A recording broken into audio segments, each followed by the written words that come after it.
Hello students, welcome to RH Chemistry.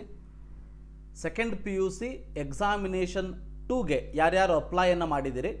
So ಎರಡು ರೀತಿ ವಿದ್ಯಾರ್ಥಿಗಳಿದ್ದೀರಿ. ಒಬ್ಬರು ನಾಟ್ ಕ್ಲಿಯರ್ ಅಂತ ಬಂದುಬಿಟ್ಟು ಅಂದರೆ ಫೇಲ್ ಆಗಿರುವಂಥ ವಿದ್ಯಾರ್ಥಿಗಳು ಸೆಕೆಂಡ್ ಎಕ್ಸಾಮಿನೇಷನ್ಗೆ ಅಟೆಂಡ್ ಆಗುವಂಥವ್ರು. ಎರಡನೇದಾಗಿ ಇಂಪ್ರೂವ್ಮೆಂಟ್ ಬೇಕು ನನ್ನ ಮಾರ್ಕ್ಸಲ್ಲಿ ಅಂಥೇಳಿ ಎಕ್ಸಾಮಿನೇಷನ್ಗೆ ಅಟೆಂಡ್ ಆಗ್ತಾ ಇರೋವಂಥವ್ರು.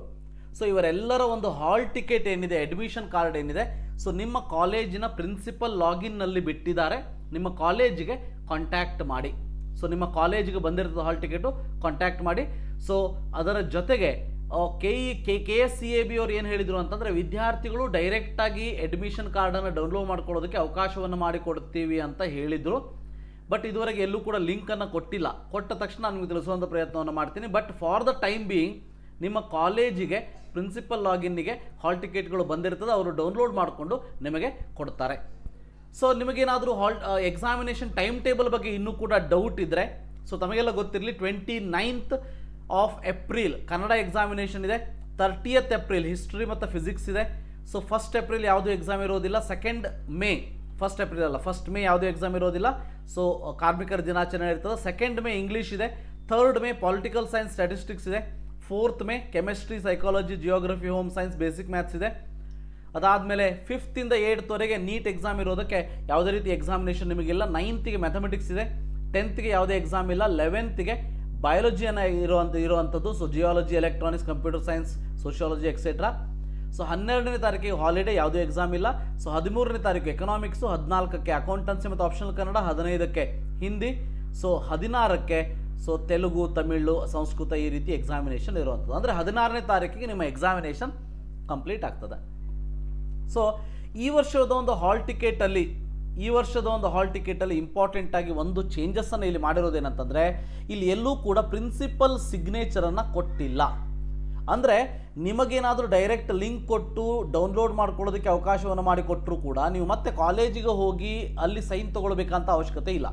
ಓಕೆ, ಸೊ ಡೈರೆಕ್ಟಾಗಿ ನೀವು ಅದನ್ನು ಡೌನ್ಲೋಡ್ ಮಾಡಿಕೊಂಡು ಎಕ್ಸಾಮಿನೇಷನ್ ಹಾಲಿಗೆ ಹೋಗ್ಬೋದು. ಸೊ ಈ ರೀತಿಯಾಗಿ ಒಂದು ಸಿಸ್ಟಮನ್ನು ಮಾಡಿರುವಂಥದ್ದು. ಸೊ ಫಸ್ಟ್ ಆಫ್ ಆಲ್ ಗೊತ್ತಿರಲಿ ನಿಮಗೆ, ನಿಮ್ಮ ರಿಜಿಸ್ಟರ್ ನಂಬರ್ ಏನಿದೆ ಇದು ಫಸ್ಟ್ ಎಕ್ಸಾಮಿನೇಷನ್ಗೆ ಬಂದಿರೋದೇ ಇರ್ತದೆ. ಇದರಲ್ಲಿ ಯಾವುದೇ ರೀತಿ ಬದಲಾವಣೆ ಆಗೋದಿಲ್ಲ. ಇಷ್ಟು ವರ್ಷ ಏನಾಗ್ತಿತ್ತು, ಸಪ್ಲಿಮೆಂಟ್ರಿ ಎಕ್ಸಾಮಿನೇಷನ್ ಅಂಥೇಳಿ ನಿಮ್ಮ ರಿಜಿಸ್ಟರ್ ನಂಬರ್ ಬೇರೆ ಆಗ್ತಿತ್ತು. ಬಟ್ ಈ ವರ್ಷ ಆಗೋದಿಲ್ಲ. ಇಲ್ಲಿ ನಿಮ್ಮ ಫೋಟೋ ಬಂದಿರ್ತದೆ. ಸೊ ತಂದೆ ಹೆಸರು, ನಿಮ್ಮ ಹೆಸರು, ತಾಯಿ ಹೆಸರು ಬಂದಿರ್ತದೆ. ಕಾಲೇಜ್ ಡೀಟೇಲ್ಸ್ ಇರ್ತದೆ.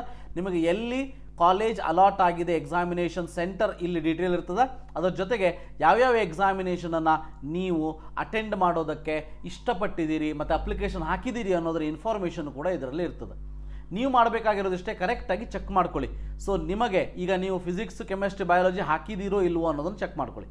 ಓಕೆ, ಸೊ ಹಾಗೇನಾದರೂ ಡಿಸ್ಕ್ರಿಪೆನ್ಸಿ ಇತ್ತಂದರೆ KSCAB ಅವರಿಗೆ ನೀವು ಕಾಂಟ್ಯಾಕ್ಟ್ ಮಾಡಬೇಕು, ಅಥವಾ ನಿಮ್ಮ ಪ್ರಿನ್ಸಿಪಲ್ನ ಕಾಂಟ್ಯಾಕ್ಟ್ ಮಾಡಿ. ಪ್ರಿನ್ಸಿಪಲ್ DDPU ಮುಖಾಂತರ KSCAB ಕಾಂಟ್ಯಾಕ್ಟ್ ಮಾಡುವಂಥ ಕೆಲಸವನ್ನು ಮಾಡ್ತಾರೆ. ಸೊ ಗೊತ್ತಿರಲಿ, physics, chemistry, biology, mathematics, Kannada, English ಈ ರೀತಿಯಾಗಿ ಇರ್ತದೆ. ಯಾವುದು ನೀವು ಅಟೆಂಪ್ಟ್ ಮಾಡೋದಕ್ಕೆ ಇಷ್ಟಪಟ್ಟಿಲ್ಲ ಅದು ಎಕ್ಸೆಂಪ್ಟೆಡ್ ಅಂತ ಇರ್ತದೆ. ಸೊ ಯಾವುದು ನೀವು ಎಕ್ಸಾಮಿಗೆ ಅಟೆಂಪ್ಟ್ ಆಗ್ತಾ ಇದ್ದೀರಿ ಅಂದರೆ ಇಂಪ್ರೂವ್ಮೆಂಟ್ ಎಕ್ಸಾಮಿಗೆ, ಅದು ಇಲ್ಲಿ ಎಕ್ಸಾಮಿನೇಷನ್ ಟೈಮ್ ಮತ್ತು ಡೇಟ್ ಪ್ರೆಸೆಂಟ್ ಇರ್ತದೆ, ಗೊತ್ತಿರಲಿ. ಸೊ ಇಲ್ಲಿ ಅಭ್ಯರ್ಥಿಯ ಸಹಿ ಇರ್ತದೆ, ನೀವು ಡೌನ್ಲೋಡ್ ಮಾಡ್ಕೊಂಡು ಸಹಿ ಮಾಡ್ಕೊಳ್ಳಿ. ಇಲ್ಲಿ KSCAB ಅಧ್ಯಕ್ಷರ ಸಹಿ ಇರ್ತದೆ. ಅಂದರೆ ಈ ವರ್ಷ ಒಂದು ಸ್ಮಾಲ್ ಚೇಂಜ್, ಎರಡನೇ ಎಕ್ಸಾಮಿಗೆ ಮಾಡಿರೋದೇನಂತಂದರೆ KSCAB ಅವರು ಪ್ರಿನ್ಸಿಪಲ್ ಸಿಗ್ನೇಚರ್ನ ಕೊಟ್ಟೇ ಇಲ್ಲ. ಅಂದರೆ ನೀವು ಕಾಲೇಜಿಗೆ ಹೋಗಬೇಕಾದ್ರೂ ಹಾಲ್ ಟಿಕೆಟ್ ತೊಗೊಳ್ಳಿ, ಅಥವಾ ನೀವು ಡೌನ್ಲೋಡ್ ಮಾಡ್ಕೊಳ್ಳೋದಕ್ಕೆ ಅವಕಾಶ ಮಾಡಿಕೊಡ್ತೀನಿ ಅಂತ ಹೇಳಿದರೆ ಇನ್ನೂ ಕೂಡ ಕೊಟ್ಟಿಲ್ಲ. ಲಿಂಕನ್ನು ಕೊಟ್ಟ ತಕ್ಷಣ ನಿಮಗೆ ತಿಳಿಸುವಂಥ ಪ್ರಯತ್ನವನ್ನು ಮಾಡ್ತೀನಿ. ಸೊ ಡೈರೆಕ್ಟಾಗಿ ಡೌನ್ಲೋಡ್ ಮಾಡಿಕೊಂಡ್ರು ಕೂಡ ನೀವು ಕಾಲೇಜಿಗೆ ಮತ್ತೆ ಹೋಗುವಂಥ ಅವಶ್ಯಕತೆ ಇಲ್ಲ. ಬಟ್ ನಿಮ್ಮ ಸೆಂಟರ್ ಎಲ್ಲಿ ಬಂದಿದೆ ಅಂತ ಕರೆಕ್ಟಾಗಿ ನೋಡ್ಕೊಳ್ಳಿ. ನಿಮ್ಮ ಊರಲ್ಲಿ ಬಂದಿರೋದಿಲ್ಲ, ನೀವು ಕಲ್ತಿರುವಂಥ ಕಾಲೇಜಿನ ಸೆಂಟರ್ ಮೊದಲು ಎಲ್ಲಿತ್ತು ಅಲ್ಲಿ ಬರ್ಬೋದು, ಅಥವಾ ಬೇರೆ ಬರ್ಬೋದು. ಬಟ್ ಆ ಊರಲ್ಲೇ ಬಂದಿರ್ತದೆ. ನೀವು ಕಲ್ತಿರೋಂಥ ಊರಲ್ಲಿ ಬಂದಿರೋದಿಲ್ಲ, ಅಂದರೆ ನೀವು ಇರೋವಂಥ ಊರಲ್ಲಿ ಬಂದಿರೋದಿಲ್ಲ. ನೀವು ಎಲ್ಲಿ ಕಾಲೇಜನ್ನು ಕಲ್ತಿರ್ತೀರಿ ಆ ಊರಲ್ಲೇ ಬಂದಿರ್ತದೆ ಅನ್ನೋದು ಗೊತ್ತಿರಲಿ. ಅದು ಮತ್ತು ನೀವು ಇರೋದು ಸೇಮ್ ಊರಾದರೆ there is no difference at all. So ಈ ರೀತಿಯಾಗಿ ನಿಮ್ಮ ಹಾಲ್ ಟಿಕೆಟ್ ಕಾಣುವಂಥದ್ದು ಗೊತ್ತಿರಲಿ. ಈ ಒಂದು ಎಕ್ಸಾಮಿನೇಷನ್ ಹಾಲ್ ಟಿಕೆಟ್ ಪ್ರಿನ್ಸಿಪಲಿಗೆ ಬಂದಿರ್ತದೆ. ನೀವು ಇವತ್ತು ಕಾಂಟ್ಯಾಕ್ಟ್ ಮಾಡಿ ಕಾಲೇಜಿಗೆ. ಸೊ ಹಾಲ್ ಟಿಕೆಟನ್ನು ತೊಗೊಳ್ಳಿ. ಸೊ ಸೆಕೆಂಡ್ ಎಕ್ಸಾಮಿಗೆ ಸೀರಿಯಸ್ ಆಗಿ ಪ್ರಿಪೇರ್ ಆಗ್ತಾ ಇರೋರು, ಇಲ್ಲಿ ಪ್ರಿಪೇರ್ ಆಗ್ತಾ ಇರೋರು ಎಂಥವ್ರು ಅಂತಂದರೆ, ಯಾರದ್ದು ಮಾರ್ಕ್ಸ್ ಕಡಿಮೆ ಆಗಿದೆ, ಎರಡನೇದಾಗಿ ಯಾರದ್ದು ಫೇಲ್ ಆಗಿದೆ ಅವರು, ಹೌದಾ? ಸೊ ಸೀರಿಯಸ್ ಆಗಿ ಪ್ರಿಪೇರ್ ಆಗಿ ನಿಮ್ಮ CET ಎಕ್ಸಾಮಿಗೆ ಇದು ಹೆಲ್ಪ್ ಆಗ್ತದೆ. So thank you for watching. Have a nice day.